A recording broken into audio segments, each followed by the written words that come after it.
अस्सलाम वालेकुम।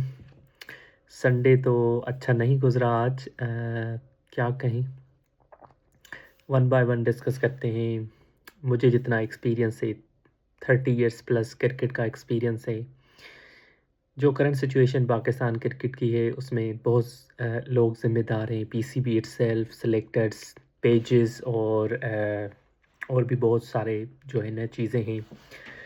तो ये सब मिला के पाकिस्तान की जो ये करंट सिचुएशन है, तो पाकिस्तान अच्छी टीम है बी और सी कैटेगरी वाली टीम्स के लिए, और वो टीमें जो हाईएस्ट रैंकिंग में हैं या जो टॉप 4 टू 5 हैं, और उनकी बी और सी टीम जब पाकिस्तान आती है या जब पाकिस्तान वहाँ खेलने जाते हैं, तो अ, उनमें वो मेन प्लेयर्स नहीं होते। तो पाकिस्तानी टीम के लड़के उनके साथ खेल के फिर अगर कोई मैच जीत जाते हैं, तो फ़ील करते हैं कि हम बहुत अच्छा जो है ना परफ़ॉर्म कर रहे हैं। अच्छा, पहले तो टॉस जो है ना पाकिस्तान ने जीत के पहले बॉलिंग की। आपको पता है कि पाकिस्तान हमेशा स्ट्रगल करता है चेसिंग में। ये मिस्टेक थी पाकिस्तान की। भले पाकिस्तान 150 रन्स बनाते, तो शायद गेम में कुछ जान रहती, इंडिया जब सेकंड प्ले करता। खैर, वो एक बड़ी मिस्टेक है पाकिस्तान की। अब जब बॉलिंग में पहला ओवर अच्छा सलमान अली आगा ने करवाया, तो शाहीन आफरीदी की जो करंट सिचुएशन है, मुझे नहीं लगता कि वो फुली फिट हैं या शादी के बाद उनमें वो एक पेस उनकी बॉलिंग में रहा है, बिल्कुल भी नहीं रहा। हाँ, लोएस्ट कैटेगरी की किसी टीम के साथ वो 1-2 विकेट्स ले लें, लेकिन मेन अगर आपका एक जो है ना फास्ट बॉलर जो फर्स्ट ओवर कराता है, जिसको ये सेल्फ एक प्रीमियर बॉलर ये तस्वुर करते हैं, हालाँकि है तो नहीं। अगर आपकी स्विंग नहीं हो रही या सीम नहीं हो रही obviously, in swing, out swing, yorker आप नहीं लगा सकते सही से, तो फिर आप बॉल को अच्छी लेंथ पे रखें। शायद इसने खुद, मैं ऑनेस्टली बात करूँ, चमिंदा बाज़ को नहीं देखा होगा या बाकी भी बड़े जो प्लेयर्स गुज़रे हैं 20-25 साल पहले, वसीम अकरम को तो छोड़ दें। दूसरी टीमें होती थी जिनका अगर के कोई इतना सीम नहीं होता था, तो लेकिन उनकी लाइन इन लेंथ, मेगरा बड़ा अच्छा बॉलर दुनिया में गुज़रा है। मेगरा में कोई इतनी ज़्यादा वेरिएशन नहीं थी, लेकिन जहाँ पे मेगरा की बॉल थी, उसको आप देखें कि वो किस तरह से उसकी एक परफेक्शन ऑफ लाइन थी। जहाँ पे आप एक तरफ शाहीन को देखें और उससे कंपैरिज़न, सॉरी, पांड्या एक एवरेज बॉलर है, उसकी इतनी स्पीड भी नहीं है, लेकिन आप देखें कि पांड्या की बॉल वो कहाँ पे बॉल कर रहा था। हमारे जो प्रीमियम ओपनर साहब फरहान साहब, उसको भी समझना पड़ेगा कि सिर्फ़ छक्के और चौकों से गेम नहीं बढ़ती, और वो एक ही जगह उसके फुटवर्क नहीं होते। आप देखें कि क्रिकेट में फुटवर्क का इस्तेमाल बहुत ही इम्पोर्टेंट होता है डॉज करने के लिए। साहबज़ादा फरहान का फुटवर्क मैंने नहीं देखा कि इतना अच्छा है। यही बॉल अगर थोड़ा-सा पीछे होके, तो इसके फुल लेंथ में बॉल आती, तो ये कहीं पे भी 6 या 4 आराम से हो जाती। जब आपने 3 बॉल डॉट कर लिए, या तो आप सिंगल करें, या तो आप स्ट्रेटजी चेंज करें, डॉज करें। थोड़ा-सा आगे आते, ऑफ ऑफ स्टंप पे आके स्कूप कर सकते थे पीछे। बहरहाल, साइम अयूब का एक नो लुक 6 हो गया था, उसके बाद उसको बहुत केयरफुली, जब आपको पता है कि उनका एक इंडिया का, या ये कहें कि इस वक़्त टॉप रैंकिंग एक बॉलर है दुनिया में, बुमराह, उसके ओवर को या उसकी बॉल्स को बहुत ही जो है ना रिस्पेक्ट के साथ खेलना है। जैसे उन्होंने उस्मान तारिक के खिलाफ इतनी ज़्यादा जारहाना बैटिंग नहीं की इंडिया ने।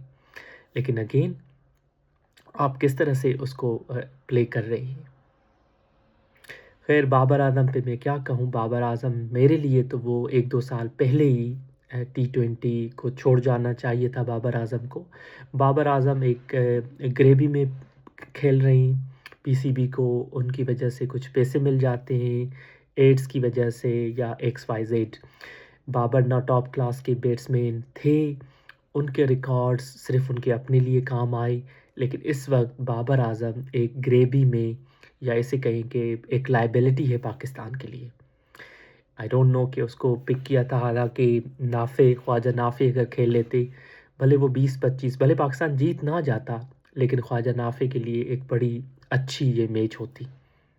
ख़ैर, 3 जो प्लेयर इसमें बिल्कुल भी जिन्होंने बहुत मायूस किया पाकिस्तान के लिए, शाहीन शाह, बाबर आज़म और शादाब, क्योंकि ये पिछले 7 से 8 साल या 10 साल का इनका ट्रैक रिकॉर्ड है। जो सबसे वर्स्ट सिलेक्शन हुई है वो शादाब की हुई है। शादाब एक नाकारा किस्म के ऑलराउंडर, जिसको अगर कि मेरी अपनी 30 साल की जो है ना एक मेरा एक्सपीरियंस है क्रिकेट का, कि उसका पोस्चर नहीं बनता कि वो बैटिंग एक ऑलराउंडर हो। वो छोटी-मोटी लीग्स में 1-2 शॉट मार के 20-40 रन्स करके वो फिर आ जाता है पाकिस्तान क्रिकेट में। अब उसका ससुर कहें, जो 20-25 साल पहले अपनी एक मुख्तसर अरसे की क्रिकेट में बड़ा नाम कमा के गायब हो चुके थे, लेकिन किसी न किसी वजह से अब वो फिर उसका अपना एक जो है ना, समझें कि इंटरनल फेवर का सिस्टम है, जिसकी वजह से शादाब आगे पीछे होके दोबारा से पाकिस्तान क्रिकेट में आ जाते हैं।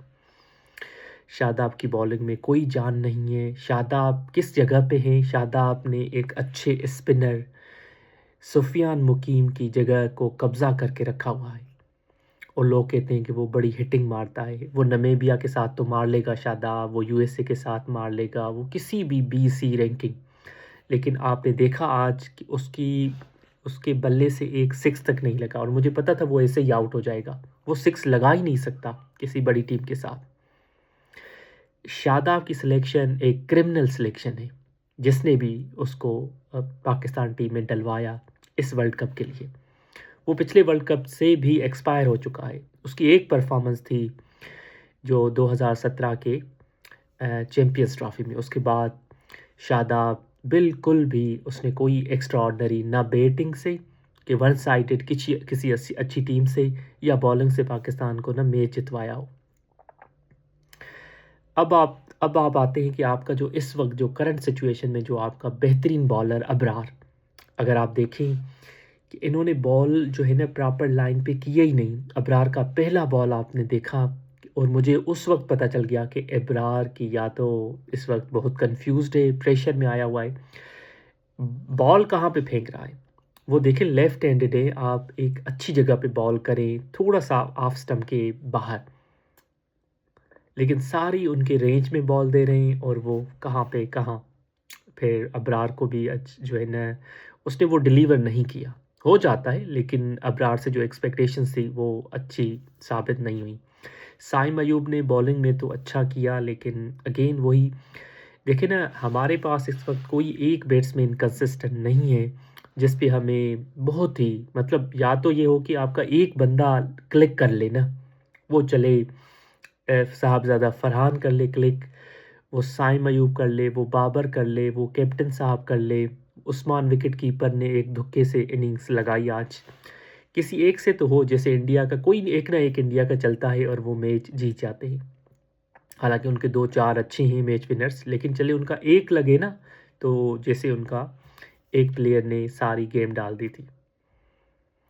तो पाकिस्तान टीम जो है ना, समझे कि जूनियर्स या वो जो दूसरी और तीसरी कैटेगरी की टीम्स के साथ तो पाकिस्तान अच्छी टीम है, लेकिन अनफॉर्चुनेटली पाकिस्तान ने बहुत मायूस किया है काफ़ी अरसे से, और उसमें मिस्टेक्स अपनी ही हैं, सिलेक्शन टीम्स की मिस्टेक है। शाहीन की कोई ज़रूरत नहीं है, शाहीन अनफिट है या उसमें रिदम अब नहीं रहा। जो आपके पास इस वक्त थे, एक सलमान मिर्ज़ा या इवन नसीम शाह, हालांकि मैंने नसीम शाह को भी कभी नहीं देखा कि उसने ना कोई मैच जिताया हो। तो आई डोंट नो कि अली रज़ा जो अंडर 19 में खेल रहे थे, उसको 2-4 टूर से उन्होंने क्यों नहीं प्रिपेयर किया। देखिए मैच हार गए, जहाँ पे शाहीन की ये बॉलिंग 2 ओवर में 32, अली रज़ा को अगर पड़ते तो नो प्रॉब्लम, यंग था, या तो अच्छा परफॉर्म करता या मार भी पड़ती, दैट्स नो प्रॉब्लम। लेकिन जो लाना है आपको, आमिर भी, उसने भी डेब्यू किया था, वसीम ने डेब्यू किया, बहुत से, ये नसीम शाह 16 साल में डेब्यू करके हमारे पिछले 10 साल से ना हम इसको भुगत रहे हैं। यही शाहीन आफरीदी इसको भुगत रहे हैं, शादाब को भुगत रहे हैं हम लोग। तो भाई अली रज़ा को लेके आने में क्या मसला है? शायद उसको जान आती, वो बिल्कुल नया था, उसको परफॉर्म करने का, विकेट लेने का, उसको ना ईगर होती। ये तो कहते हैं कि ये अभी भी नहीं जाएँगे ये। इन दोनों के जो ससुर साहिबान ने, वो भी कहीं न कहीं से जो है ना बीच में आ जाते हैं और इनको सेव कर लेते हैं। आई होप कि ये अब इनकी बिल्कुल छुट्टी होनी चाहिए, बिल्कुल छुट्टी होनी चाहिए शाहीन की, बाबर की और शादाब की। इनकी जगह पाकिस्तान टीम में बिल्कुल नहीं बनती। अगर जीनियन वे से देखा जाए इस वर्ल्ड कप के बाद, इन तीनों की कोई जगह नहीं बनती, लेकिन शाहीन आफरीदी वनडे के कैप्टन बना दिए गए। देखिए अब आप। तो बिल्कुल ओवरहॉल की ज़रूरत है, लेकिन आई डोंट नो कि होगा या नहीं होगा। लेकिन ये जिस तरह से टीम है पाकिस्तान की, इस तरह से काम तो टी20 में तो बिल्कुल नहीं चलेगा। सरफराज को हटाया, उसके बाद आपकी टी20 की टीम या इवन बाकी भी देखें तो हम जो है ना, एक थोड़ा-सा टाइम था बाबर आदम अपनी जो है ना एक जिस तरह डैमेज बाबर आदम ने, रिजवान ने दिया, क्योंकि प्लेयर्स को आने नहीं दिया, डेवलप नहीं होने दिया। एक छोटे-मोटे पैच में ना कुछ मैचें जीत लीं, लेकिन उसके बाद क्रिकेट काफ़ी इवॉल्व हुई, काफ़ी टीमों ने इवॉल्व किया, लेकिन पाकिस्तान ने इवॉल्व नहीं किया। तो बहुत ज़्यादा चेंजेस की ज़रूरत है हमें, फास्ट बॉलर्स भी अच्छे चाहिए, स्पिनर ठीक हैं आपके पास। मैं एक इसमें बात करूँ, देखिए एक साजिद अली है जो टेस्ट क्रिकेट में उसको भी चांस नहीं दिया गया था, लेकिन चलें वो अब टेस्ट में खेलते हैं। किस क्राइटेरिया में कि उसको आप टी20 में ऐड नहीं करते, ओडीआई में, लेकिन क्यों? किसने लेबल लगाया है साजिद अली पे? ये शादाब बकवास एक 2 नंबरी जो है ना, इसको आपने ऐड कर दिया है, लेकिन साजिद अली शायद इससे अच्छी हिटिंग कर लेता है शादाब से। लेकिन आपने ना एक मेहनती, एक बॉलर और एक डिज़र्विंग प्लेयर को आप मतलब लेबल आप कैसे कर सकते हैं कि ये टेस्ट बॉलर है? ठीक है नोमान, ठीक है एज्ड हो गया, लेकिन साजिद अली को आपने उसके करियर के काफ़ी अच्छे साल ज़ाया कर दिए, लेकिन आपने आपने किस बेसिस पे भई उसको जो है ना लेबल किया कि उसको ना टी20 में डालना है ना ओडीआई में। सॉरी। ये आप देखें कि वो राना साहब हैं, ठीक है, लग गए स्कॉटलैंड और पता नहीं किसके, वो नीदरलैंड के साथ। राना साहब भी ग्रेवी में चल रहे हैं। मोहम्मद नवाज़ पे मुझे हैरत होती है कि वो घूम फिर के मोहम्मद नवाज़ भी फिर आ जाता है। उसकी भी गेम में कोई मज़ा नहीं है। कोई एक ऑलराउंडर आपके पास नहीं है जो पांड्या जैसा हो या रज़ाक जैसा हो। कोई एक ऑलराउंडर आपके पास नहीं है कि आपकी बॉलिंग में वो शायद आपको ब्रेक थ्रू दिलवा दे या बैटिंग में वो लीड कर ले, 60-70 रन्स बनाते। चलें 160 रन्स करके हार जाते 10-15 रन से, तो मज़ा आता कि यार चले लड़े तो है। ना आपसे शॉट्स लग रही हैं, ना आपसे सिंगल डबल हो रही हैं। तो इस तरह से तो काम बिल्कुल नहीं चलेगा। चले भाई नमीबिया से जीतेंगे, फिर आगे जाके फिर वही ना लोड़े वाली गेम खेलेंगे।